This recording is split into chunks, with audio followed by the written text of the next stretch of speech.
হৈমন্তিক বাতাস বইছে, হেমন্ত প্রায় শিশির ভিজিয়ে দিচ্ছে, আর স্পর্শ অনুভূতি হচ্ছে, কারণ সামনেই হচ্ছে রে কালী পুজো। এবং যেখানে আমরা আছি অ্যাকচুয়ালি সেটা হচ্ছে বর্ধমান শহর থেকে কিছুটা দূরে, একদম জাতীয় সড়কের পাশে দুর্লভা কালীবাড়ি। এই দুর্লভা কালীবাড়ির ইতিহাস প্রায় ৩০০ বছর। ইতিহাসবিদদের পরিসংখ্যানগত যা তথ্য, সেই তথ্যের পরিপ্রেক্ষিতেই হৈমন্তিক বাতাসে আপনাদেরকে শোনাচ্ছি। সারা বাংলায় আমরা চেষ্টা করছি আধ্যাত্মিক বোধ, আধ্যাত্মিক স্ফুরণ এগুলো দেখাবার। আমার চিত্র সাংবাদিক ঐন্দ্রিলা ব্যানার্জি দেখাচ্ছে আপনাদেরকে। আপনাদের অবশ্যই মন ভালো হবে। বর্ধমান শহরের লাকুড্ডিতে এবং বাইপাসের গায়ে শশ আওয়াজ হচ্ছে বড় বড় ভারী ভারী যানের, তার মধ্যে কিন্তু মায়ের মন্দির বহু বছর ধরে কিন্তু বিরাজমান। তাই মা দুর্লভা কালীবাড়ি পুজোর সময় নিশ্চয়ই লেখা আছে, দেখতেই পাচ্ছেন, সকাল 9টা 30 মিনিট আর সন্ধে 6:30। এবং এটা নিয়মিত হয়, নিয়মিতভাবেই এখানে হয়। আসলে ইতিহাস যে কথা বলে, এখন মায়ের মন্দির যেহেতু মূর্তি যেহেতু ঢাকা আছে, কারণ সময় 6:30 এবং সন্ধ্যা আরতি হবে সেই সময়। কিন্তু আমরা একটু মন্দিরের ভেতরে, মন্দিরের চাতালে যেগুলো দেখানোর চেষ্টা করি, সেটা হচ্ছে এই মন্দিরকে ঘিরে অনেক গল্প, অনেক কাহিনী, অনেক কিছু শোনা যায়, যা বিভিন্নভাবে পুঁথিতে এবং হচ্ছে তথ্যে রয়েছে। এখন যদিও ডিজিটাল দুনিয়া অত্যন্ত সমাজ মাধ্যম এবং খুব গুরুত্বপূর্ণ, সেখানেও তথ্য পাওয়া যায়। তাই বর্ধমান লাকুড্ডিতে যারা বাসিন্দা এবং যারা পৃথিবীতে বহু জায়গায় রয়েছেন, দ্য কোয়েরির মাধ্যমে আপনাদের পছন্দের প্রিয় এবং দেবী হচ্ছে যে এবং মন্দির সে মা দুর্লভা কালীবাড়ির নিশ্চয়ই আপনারা ভিডিও দেখছেন। আপনারা বিদেশ থেকে, অ্যাব্রড থেকে আপনারা অন্তত আমাদেরকে লাইক করবেন, সমর্থন করবেন। আমরা যেমন রাজনৈতিক বোধের ক্ষেত্রে আছি, ঠিক একইভাবে আধ্যাত্মিক, সামাজিক, অর্থনৈতিক সমস্ত ঘটনার আমরা সাক্ষী থাকার চেষ্টা করি বিভিন্ন পরিস্থিতির মধ্য দিয়ে। তাই দুর্লভা কালীবাড়ি বয়স যখন ৩০০ বছর, তখন ৩০০ বছর মানে তখন ঘন জঙ্গল ছিল, তখন রাস্তা তৈরি হয়নি, কারণ মেন রাস্তা হচ্ছে শেরশাহ, যেটা বর্ধমান শহর দিয়ে গেছে। তো এখানে কথিতে আছে, গল্পে আছে এবং তথ্যে আছে নাকি আছে যে একসময় ডাকাতরা এই মন্দিরে পুজো দিতে আসতেন। তখন ডাকাতের নাকি রেয়াজ ছিল ৩০০ বছর আগে।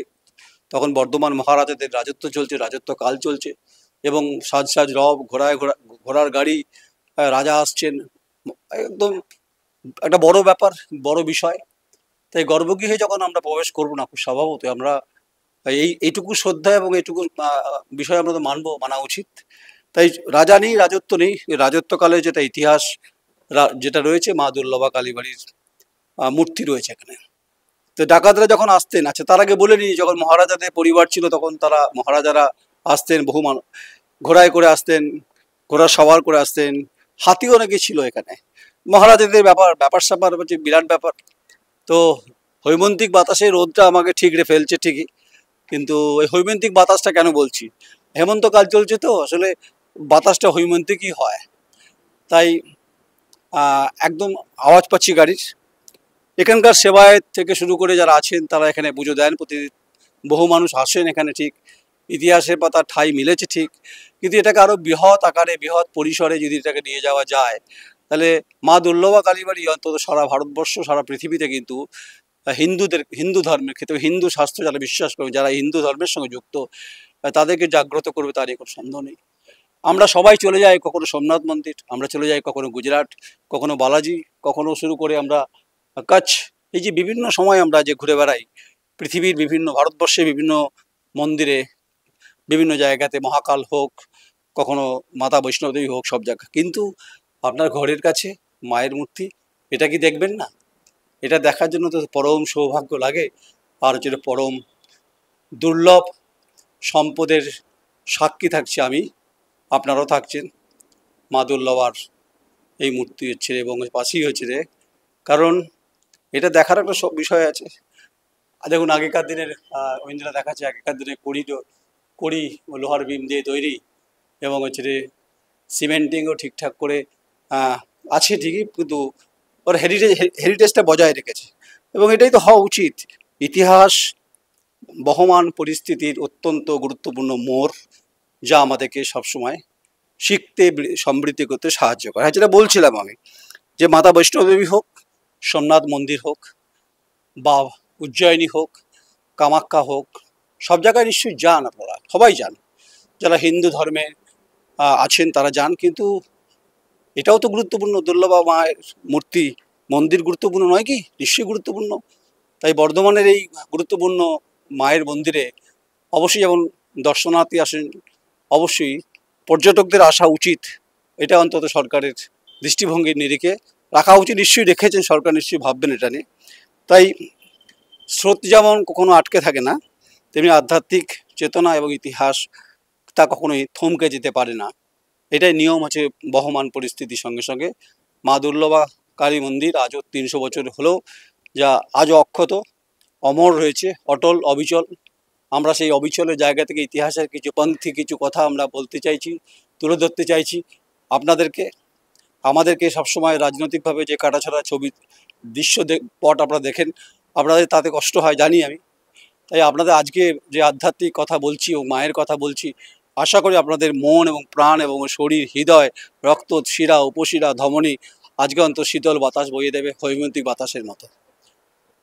আসলে এই সমস্ত শব্দব্রহ্মগুলোই হচ্ছে যে ঈশ্বরের সৃষ্টির পর থেকে ঈশ্বর আমাদের সৃষ্টি করেছে, আমরা ঈশ্বরের দান আমরা।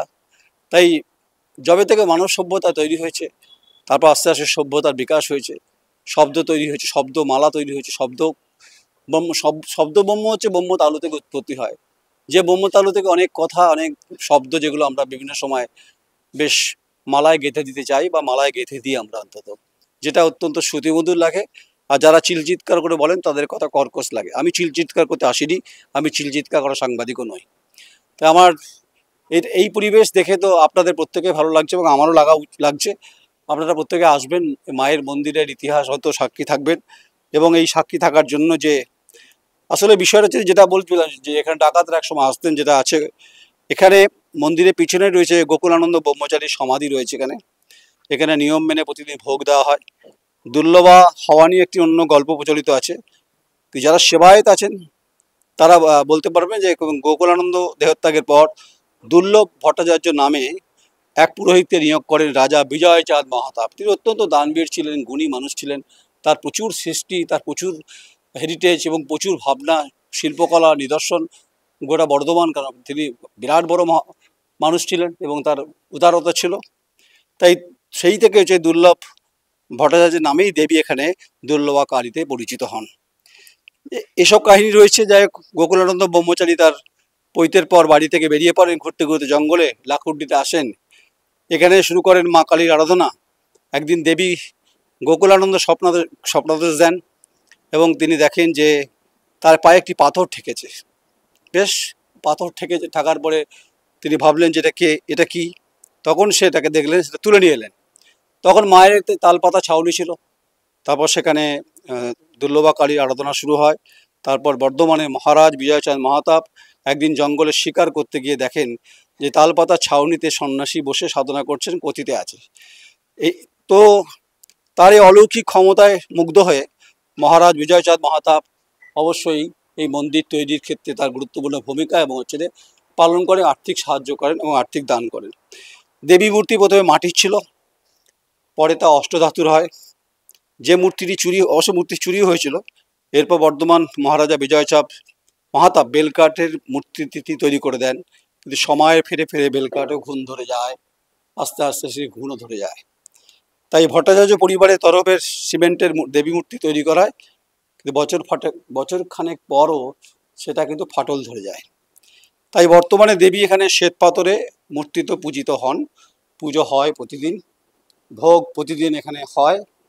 তাই শুরুতেই বলছিলাম যে তালপাতা থেকে শুরু হওয়া মায়ের মন্দির, মায়ের মূর্তি, তারপরে বর্ধমানের মহারাজার অবদান, বিজয়চাঁদ মাহাতাব তার অবদান, এবং বিভিন্ন বলছিলাম বেলকাঠ, তারপরে যেহেতু ঘুণ ধরে যায়, এই সামগ্রিক যে পরিবেশ যা দেখলেন আপনারা। প্রস্তুতি চলছে, কাজ চলছে, কারণ সামনেই হচ্ছে দীপাবলি। তাই দীপাবলিতে আমরা আগেই অন্তত মায়ের মন্দিরে একবার দর্শন করার চেষ্টা করলাম। আপনারা প্রত্যেকে লাইক করবেন। আমরা সারা বাংলায়, সারা ভারতবর্ষে বিভিন্ন জায়গায় আমরা ঘুরে বেড়াই। আমাদের কাজ হচ্ছে যে মানুষকে প্রভাবিত করা এবং ঈশ্বর সম্পর্কে যে ভাবনা এবং আধ্যাত্মিক চেতনা যা আমাদেরকে অক্সিজেন যোগায়। তাই যাদের জন্য আমরা পৃথিবীতে আজ অক্সিজেন নিই, আমরা কথা বলি, আমাদের আচরণভঙ্গি, আমাদের ভঙ্গিমা, আমাদের ভাব, আমাদের আদান প্রদান, এই সামগ্রিক পরিবেশ অবশ্যই মন্ত্রমুগ্ধ করছে, তাদের কোনো সন্দেহ নেই। তাই মা দুর্লভার কাছে অন্তত এটুকু আশীর্বাদ তো চাইবো যে কঠিন যে লড়াই যে এবং যে দৃশ্যমান যা দেখা যায় এই সমাজ ব্যবস্থা, সেখানে লড়তে গেলে দরকার শক্তি, দরকার প্রেরণা, দরকার মুগ্ধতা, দরকার আশীর্বাদ, দরকার মায়ের চরণ স্পর্শ করে অন্তত এটুকু তো বলতেই পারি, মৌলিক ভাবনায় শক্তি উৎপাদিত করার স্পৃহা যেন মা আমাদের দেন। এবং এবং এই আওয়াজ কলরিত করলো, কোলাহল করেনি আপনাকে। তাই আপনারা দেখতে থাকুন, আপনার সঙ্গে থাকুন। এই স্মৃতিমধুরতার মধ্য দিয়ে ইতিহাসকে রোমন্থন করুন। ইতিহাসকে যত রোমন্থন করবেন, ইতিহাস আপনাদেরকে আগামী দিনের ক্ষেত্রে পথ দেখাবে। তাই ইতিহাসের প্রতি শ্রদ্ধাশীল হওয়াটাই খুব গুরুত্বপূর্ণ, এটা মনে রাখা উচিত। যে ইতিহাস আমরা বললাম যে 300 বছর ইতিহাস, তাকে সম্মান দিতে হবে, সম্মানের সঙ্গে রাখতে হবে। কারণ ঐতিহ্য আমাদের হচ্ছে বহমান পরিস্থিতি, সমাজ ব্যবস্থার সঙ্গে বেঁচে থাকার ক্ষেত্রে যা আমাদেরকে শক্তি যোগায়। এই হচ্ছে মায়ের মন্দিরে আমরা প্রধান ফটকের সামনে এসেছি। একদম আমরা আশা করব সারা ভারতবর্ষের মানুষ আমাদেরকে এই প্রতিবেদন দেখবেন, দেখার পরে আপনারা কমেন্টস করবেন, আপনাদের কেমন লেগেছে সেটা বলবেন। আমরা চেষ্টা করি অন্তত বস্তুনিষ্ঠ তথ্যর নির্ভরে এবং কোনো ম্যানুফ্যাকচার না করে অন্তত মায়ের কথাটা বলা যায়। দেখুন, ঈশ্বরকে নিয়ে কোনো ম্যানুফ্যাকচার তথ্য পরিবেশন করা যায় না। রইল মায়ের প্রতি আমার শ্রদ্ধা, মায়ের প্রতি আমার প্রণাম অন্তরে অন্তঃস্থল থেকে রইল। আর সূর্যের কিরণে আমাকে আরও বেশি শক্তি দিল, আমাকে তা নিয়ে সন্দেহ নেই।